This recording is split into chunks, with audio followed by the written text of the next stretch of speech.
오늘은 반려견 교육에 있어서 전문가인 반려견 교육자와 우리 보호자님들에게는 어떤 차이가 있는지에 대해서 한번 이야기해 보려고 합니다. 반려견 교육에 전문성이 있는 교육자와 보호자와의 핵심적인 차이를 알 수만 있다면, 그리고 보호자님들께서 그걸 참고하셔서 교육에 임하실 수 있다면 보호자님들의 반려견 교육이 조금은 더 수월해지지 않을까 라는 생각이 들어서 제가 생각해 본 반려견 교육자와 보호자와의 세 가지 차이점에 대해 이야기해 볼 거예요. 내용은 꽤 단순하고 간단하지만 최대한 자세하게 한번 이야기해 보겠습니다. 분명히 큰 도움이 되실 거예요. 그럼 시작하겠습니다.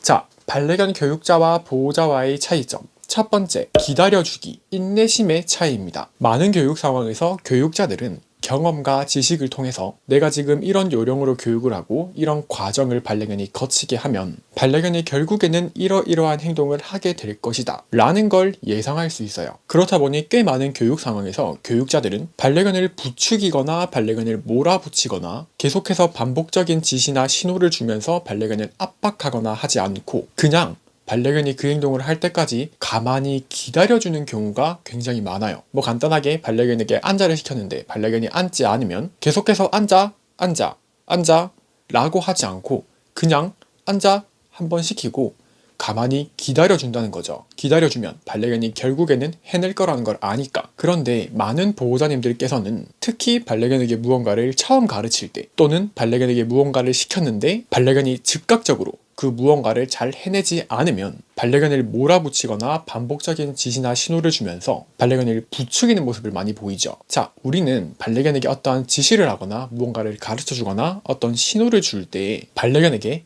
생각할 시간을 주는 것이 굉장히 중요합니다. 바로 반려견에게 이 생각할 시간을 주기 위해서 교육자들은 많은 상황에서 반려견을 기다려주는 모습을 보이는데 보호자님들은 반려견을 기다려주는 것을 잘 하지 않아요. 그래서 보호자님들이 이 기다려주기만 잘 해주시기만 해도 굉장히 큰 도움이 될 수 있지 않을까 라는 생각이 들었어요. 사실 그래서 이 기다려주기에 대해서는 이미 제가 다른 영상으로도 한번 안내를 드린 적이 있죠. 이 기다려주기는 처음에는 내가 원하는 행동을 반려견이 할 때까지 묵묵히 기다리는데 10분 이상의 오랜 시간이 걸릴 수 있지만 기다려주기를 반복해주면 반복해줄수록 그 기다리는 시간은 눈에 띄게 줄어들 겁니다. 초반에만 인내심을 가지고 잘 기다려준다면 우리 반려견들은 똑똑하기 때문에 금방 성과를 보여줄 거예요. 자, 교육자와 보호자의 차이점 두 번째, 부정적인 감정 배제하기입니다. 반려견은 보호자의 감정 상태, 보호자가 나를 대하는 행동과 태도에 따라서 자신의 감정에도 영향을 받습니다. 보호자가 반려견에게 어떠한 행동을 하라며 압박을 하고 화를 내고 거친 몸짓과 거친 손짓을 하며 반려견을 위협하는 부정적인 감정을 드러낸다면 반려견은 더욱 긴장하고 혼란을 겪으면서 학습이 불가능한 패닉 상태에 놓이게 될 수 있습니다. 사람도 그렇듯이 혼란스럽고 긴장한 상태에서는 학습 능력이 떨어지죠. 많은 보호자님들이 굉장히 착각하시는 경우가 있는데 보호자가 반려견을 부정적인 감정으로 압박한다 해서 반려견은 보호자가 원하는 행동을 빨리 해야지, 빨리 해야지 라고 생각하지 못합니다. 오히려 부정적인 감정을 보이는 저 보호자로부터 벗어나고 싶어 해요. 보호자의 저 부정적인 감정에서 벗어나려면 내가 지금 어떻게 해야 하지? 어떻게 이곳을 피할 수 있는 거지? 라는 걸 생각하는 것에 집중할 수 있다는 거예요. 당연히 이러면 보호자에 대한 신뢰에도 금이 가겠죠. 그래서 교육자들은 반려견에게 무언가를 학습시키거나 내가 원하는 행동을 하도록 유도할 때 부정적인 감정을 배제하고 반려견이 학습을 하기에 가장 유리한 상태가 되게끔 반려견의 감정을 케어해 주려고 합니다. 그러니 당연히 부정적인 감정을 보이면 안 되겠죠. 자, 다음 교육자와 보호자의 차이점 세 번째, 일관성의 차이입니다. 반려견의 학습, 반려견의 교육에서는 일관성이 정말 어마어마하게 중요합니다. 반려견이 소파에 올라오지 못하게 하는 생활 규칙으로 예를 들어보면 반려견이 소파에 올라오려고 할 때마다 100% 일관성 있게 블로킹을 하거나 일관성 있게 내려주는 사람과 어쩔 땐 반려견이 올라와도 막지 않고 그냥 나랑 같이 소파에서 쉬게 두는 사람, 이 두 사람이 있다면 전자와 후자 중 어떤 사람과 살 때 소파에 올라가면 안 된다 라는 생활 규칙을 더욱 빨리 확실하게 학습할까요? 당연히 말할 것도 없이 전자겠죠. 교육자의 경우 이 일관성의 중요성을 매우 잘 알고 있기 때문에 이번 한 번만 규칙을 깰까?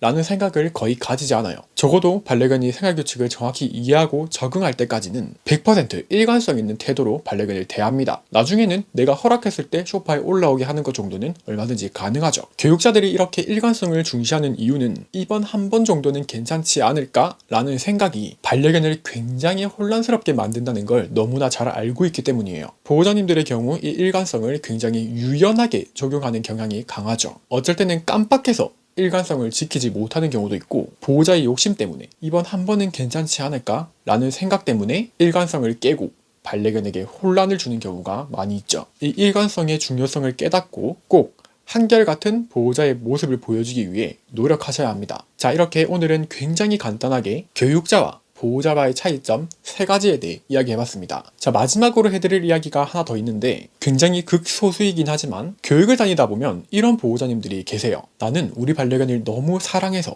우리 반려견이 너무 사랑스러워서 일관성을 지키지 못하겠어. 나는 우리 반려견을 너무 사랑하기 때문에 부정적인 감정도 드러내는 거야. 나는 우리 반려견이 교육을 잘 못해도 상관없어. 그래서 굳이 기다려주지 않아도 돼. 이렇게 반려견을 사랑한다는 이유로 자신의 태도에 유독 관대해지는 보호자가 간혹 있어요. 평소에 이렇게 반려견을 대하고 교육에 임하는 보호자님이 지금 이 영상을 보고 계시다면 꼭 아셨으면 좋겠어요. 반려견 교육자들도, 교육을 굉장히 잘 실천하시는 보호자님들도 당신처럼 똑같이 반려견을 정말 사랑하고 아낍니다. 오히려 정말 사랑하고 아끼기 때문에 반려견이 우리와 잘 살길 바라고, 우리와 잘 살도록 돕기 위해서 일관적인 태도를 보이고 생각할 시간을 주기 위해 기다려주고, 부정적인 나의 감정을 최대한 배제하며 반려견에게 무언가를 알려주기 위해 노력합니다. 반려견과 더 행복한 반려생활을 위해서, 더 즐거운 반려 문화를 즐기기 위해서라도 더욱 적극적인 태도로 반려견 교육에 임해보시기를 바랍니다. 그럼 이번 영상은 여기까지입니다.